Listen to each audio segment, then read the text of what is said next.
So when we last met, Jebediah had been busted for stealing a ship and taking off to the moon. He picked up some rocks while he was up there, and little does he know, but he actually found some evidence that the other faction on the planet had been to the moon. But in those rocks was some radioactivity. And now it's come to, well, Gene Kerman and the scientists at KSP have decided that they have to start building some kind of rockets to defend themselves. So what they're building here is a ballistic missile. And they're just testing it. And it's going to go up, straight up, and launch its payload and land very close to the other nation, but far enough off the coast that it doesn't actually cause an international incident. So they've built this missile and they've launched a probe. So when I last talked to you, I had been doing a Kerbal space program about every 2 or 3 weeks, and I haven't done one for some time. My life's been kind of rough lately. I've been really busy at work, had a lot of things going in my personal life, and the big thing, and I know it sounds like, oh, big deal, but I have a dog. Her name is Layla, and she had hip dysplasia. And yesterday I had to put her down, and it was really emotional coming to that decision because she's meant so much to me. So that's where I'm at. Here comes the probe, picking up data on the reentry and beaming it home. And essentially this whole thing was only made for one purpose: to show the other faction on Kerban that we're watching you. And that's pretty much it. No other reason for building this. And it was done at night, so nobody knew. And it was launched into the sea, so nobody would ever actually be able to say anything negative about it. So with that probe built, the Kerbal Space Program had another idea. Well, it's nothing to launch something across the world at another nation. Why don't we try to just build something just for the sake of building it? So what they did is they built this rocket.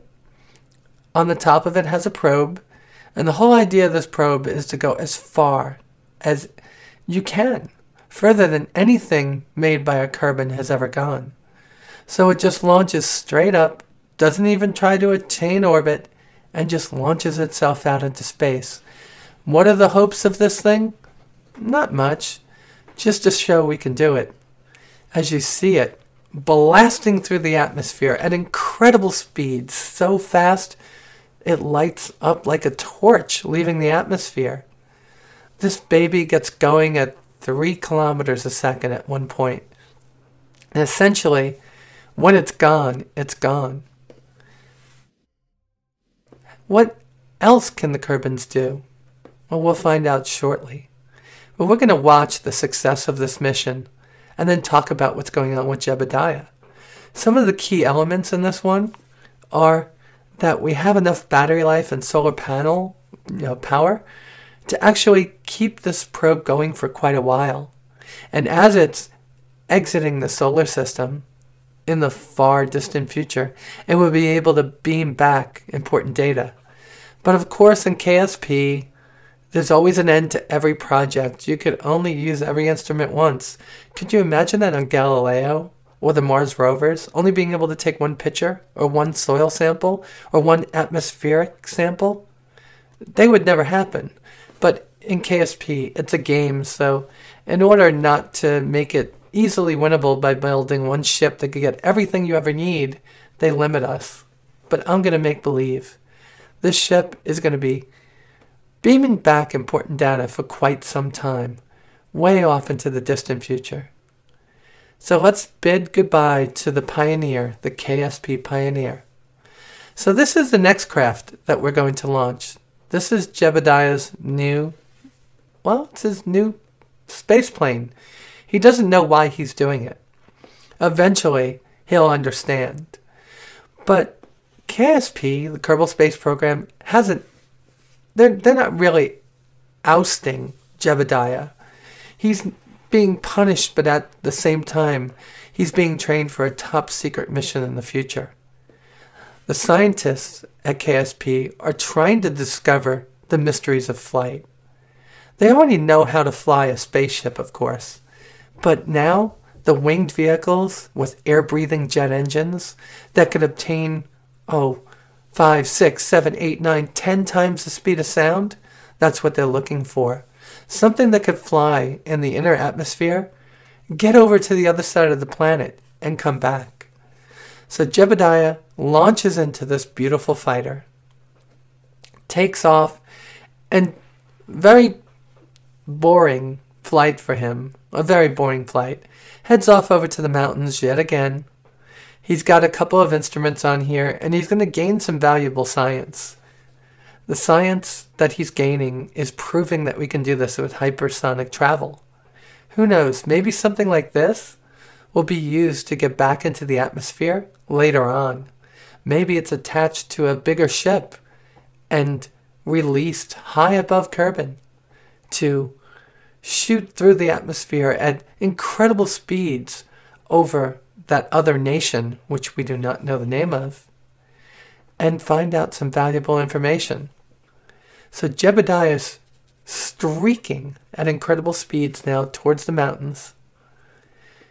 And at some point, you're going to see shock waves start to form as he starts to break through the sound barrier. He is doing probably about 600 or 800 meters a second at this point. Nah, he's only doing 3 or 4. But still, that is fast for traveling inside of the atmosphere. You're starting to see the shock waves form over the back of the wings. And he's taking that valuable science they told him to take. And there's nothing to really beam back. He's now going to try to push it into a higher altitude and see how high he can go before he flames out.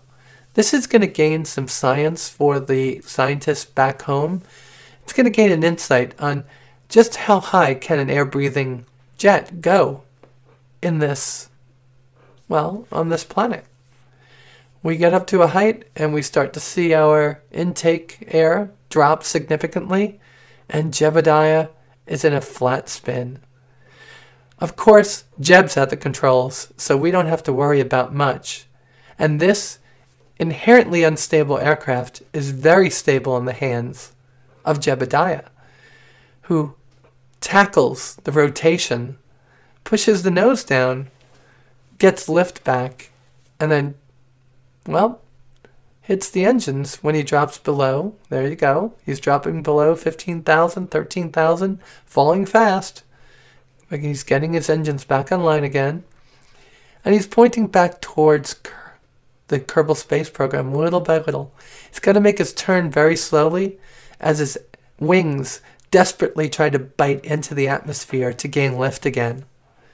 And as that happens, his jets glow red again, providing him with the thrust needed to push him back into sustainable flight. In Jeb's hands, this flight is made, well, it's made to look easy, but it really wasn't. When I designed this ship, I designed it to look cool and not really fly, and it took me some time to get something that looked cool and could fly. And to be honest, this is only the third spaceplane or plane jet that I've made in the game, maybe fourth at most.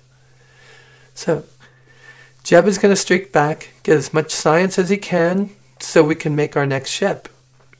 So what are the scientists thinking next? Well, the moon can't be left unmanned. Something's got to be done. So they've got the perfect Kerbal astronaut to actually go and set up the first mini base. And that'll be Donkey, and we'll be seeing him soon. So as Jeb flies off into the sunrise, we're getting closer and closer to KSP. We're going to streak over, I think it's K2 in front of us. It probably isn't, but it's big enough to be. And then he's going to set her down on the runway. So let's just get that going. I love the actual cloud mod. I think it's called City Lights and Clouds. It makes flying the jets so much nicer and so much less boring.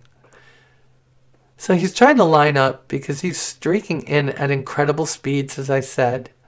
And as he lines up the runway, we're starting to get an idea of what his mission might be in the future. He's going to have to fly one of these space planes from orbit down through that other nation and get back home and prove that he could do it. So as he gets closer and closer, Jeb's getting kind of tired. Just a side note, I actually flew this somewhere around 3:30, quarter to 4 in the morning one night. So I was really desperately trying to complete the mission while hoping I wasn't going to crash aimlessly into the ground. KSP is one of my favorite games, so I'm coming out of character and narration mode now.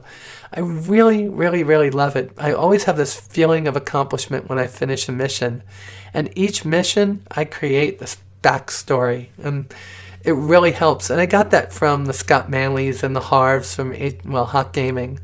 I like that my people have backstories. It's a great way to roleplay this and actually make it mean something. So Jeb is coming back home little by little. And of course, we can't see because the sun is totally blocking out what we can see. Not to mention that I play this game on my Mac, and the screen capture program really needs to be updated because it does record too dark. So he's pulling closer and closer to KSP, and actually starting to bore me now. Come on, Jeb, get this thing on the ground already. So he's making sure that everything is lined up perfectly. He would hate to destroy this jet like he did the first one. Oh, that's right. You didn't all get to see that because, well, that was one of the things I lost when my hard drive dumped during one of my Star Citizen broadcasts. So he's almost down. And there it is. There's that beautiful jet. And of course, all these are done at night and early morning. So there's the least amount of exposure to other prying eyes. Of course, remember, while Kerbans around the globe have seen rockets go off pretty often, very few Kerbans have ever seen jet fighters go off. This is one of the first. He's diving for the ground, and we see his landing lights on. Thank you, B9, for that. And now he's on final. Cuts the engines. Wagging his wings little by little. And he's too high. So he's got to drift over and just glide or float down onto the runway. What we could say here is, thank God KSP, the Kerbal Space Program's main base, has a very, very long runway. And of course, this being a short takeoff and landing craft, he's able to land very quickly. And recently, Kerbans have discovered the amazing product, or I should say invention, of ladders. So now instead of just falling off a ship and face planting all the time, they could actually climb down. And Jeb's going to come over here, jump up and down because he actually made it without destroying the ship. And he gets some science on the runway. And he's going to bank it in a few minutes. But, every successful mission, even when it's landing back home, deserves a flag. And Jeb's going to plant one here. And of course, he'll say something witty. But being that I did this so long ago, I'm not going to remember. So I guess he just said, yeah, I made it. And Jeb's going to go back onto his ship. And we're going to recover it and take all that valuable science and try to build something new. So, Jeb, thank you so much for putting your life on the line, flying this unique aircraft that's never been flown before. And now we see Donkey. Everybody in the Kerbal Space Program is kind of jealous of him. Well, not really. Donkey's going to be alone on the moon for a while. They're going to launch 2 of these, one with Donkey and one with Landfree or one of the other people. And they're going to land very close to each other. And it's going to be the first of a sprawling moon base. And that moon base is going to be built in one of the deepest craters on the moon. Why? Well, after the scientists back at KSP were able to look at the rocks that Jebediah had brought back, they found remnants of a radioactive substance that they thought was from planet Kerban. But one of them deduced it was not really from planet Kerban. It was from the large crater on the moon. And it was obviously some kind of new resource that nobody has ever had before that will help them make engines that will actually save fuel and help them reach out further and further to the stars. So, well, let's say planets first. So this mission is pretty much Kerbans licking that moon and making it their own. So Donkey has been set up to go first. He thinks he's on an endurance mission. He's got enough things on here to last him about 2 months. Enough things being paste, lots of paste to eat, a little bit of water, and something to, well, we won't say what it's doing, but something that's turning something he does back into something he could drink. Here he is, making his burn, going towards the moon. We're not going to sit here and watch every last minute. Everyone has seen a lunar or moonar interception and insertion orbit. What we're more or less interested with is the landing. The landing is always the most exciting piece. As a pilot myself, takeoff gets you going. Landing makes you, well, want to high-five somebody. I love flying. So we make it to the moon. We do our orbital insertion. We circularize our orbit. And we set up for our deorbit burn. So Donkey's main mission is going to be set down in that crater. KSP scientists believe, and Gene Kerman, that if you can actually land something and set up a base there, well, then this side of the world could actually claim that crater as their own. And hopefully, the little bit of radioactive substance found at Jebediah's landing site, there's enough of it here to mine, extract, and bring home to start making some engines that use this radioactive fuel. So they're getting closer and closer to the ground. Donkey, not the most, well, let's put it this way. Donkey's the least experienced pilot inside of the Kerbal Space Program. He was chosen for this mission because, well, he was the trickster, always talking, never listening, so they figured he needed some alone time. And this is where he's off to have his alone time. He doesn't know that, though. Donkey thinks he's going to be a hero.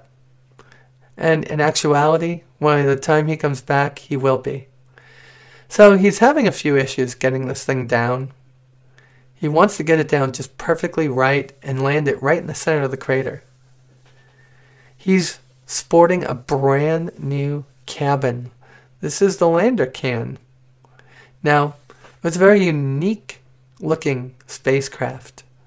There was supposed to have been fairings on this one to make it easier to launch and make it more beautiful as it launched. But somebody forgot to put them on during the launch. We're going to have to find out which one of the Kerbal scientists forgot to put those on there. So here comes Donkey getting closer to the surface. As he gets closer, you see the lights are on. Another new invention that the Kerbal Space Program scientists have made. This discovery of light makes everything easier to see in the blackness of space. So, being mentored by Bill, Bob, and Jebediah in the simulators back at KSP, Donkey's actually doing a pretty good job, even though he's never flown. Now, the three main astronauts, Bill, Bob, and Jebediah, have flown quite a bit. But here we go, getting Donkey down on the first try. And he's almost there. Obviously, we don't see the lights on the ground yet, but he's trying to get as close to the bottom of the crater as he can. The hopes are that they'll be able to fit a couple of ships, and then a lab, and then a habitation quarter. Habitation quarters. Habitation module? It's called a habitation module at some point.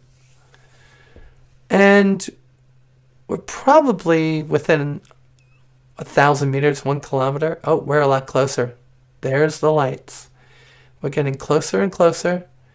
We're within about 100, maybe about 50, maybe about 25, maybe about 10. God, I wish that I had a real altimeter, radar altimeter. And he's starting to go sideways. He's got too much lateral movement. Cuts the throttle. Cuts the SAS. There you go. And Donkey has made an almost perfect landing.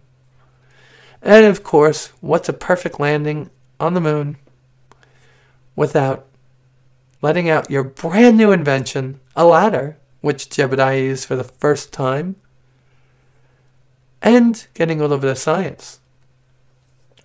So Donkey is going to be the first Kerban on the moon that doesn't have to fall on his face. He's going to be able to step right out, climb right down, and plant the flag. And here we go. It's time to get Donkey out. Well, maybe it's not time to get Donkey out. As I'm doing this post, not during, I kind of forgot that I go ahead and start getting as much science as I can here. Making sure everything is open and ready to go. And there we go.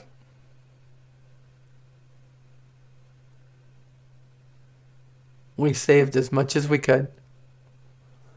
And now we're going to start transmitting some of it. Of course, not everything will go back, but most of it will. And come on.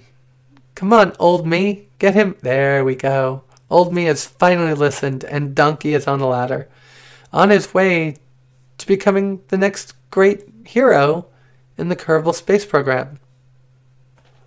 So Donkey goes right back inside because it must have been cold. No, it's because he wants to make sure that he gets rid of that, the first one that he took, he was on a ladder, so the game still thinks he's in orbit flying around. The next EVA report he takes is going to be on the moon, and he didn't use the ladder. How disappointing. And he's going to come over here into the light. Go on, into the light. And, of course, what does every Kerban do? Well, not listen to new me, but to old me. Nonetheless, he comes back, takes a look, runs towards the camera, looks around, gets into the center of the light, and comes and looks over and gets his report. And gets a sample. And plants a flag. So Donkey has become, I guess that would make him the third Kerban to land on the moon. I think Bob, maybe the fourth. Man, we have to look back on these missions and figure out who's actually been here. So we're thinking about something cool to do, but I think what happens is it just gets called moon base. And, of course, it's a moon base that we want so we can own the moon for ourselves. In reality, all they're trying to do is keep the moon from being used for military purposes by the other faction. Of course, the main goal of KSP is to promote science. And here we go, back up and into the lunar module, or the Mooner module, the MEM, and Donkey starts his long solitude stay on the moon. Alright, next time on KSP, we're going to launch the second one of these funny looking ships with Landfree or one of the other Kerbonauts. And they're going to come out here and join him. And then as we gain more science, we're going to build a lab and send it out here, and a rover for them to get around on. And then we'll start operations, normal, everyday operations on the moon, as I've done in the past. My first KSP video was a pretty substantial base that I had on the moon with a very, very cool looking rover, which I will build again and launch it and land it here. With all that said, I want to thank you all for continuing to watch my videos, even though I haven't had a KSP one out for a while.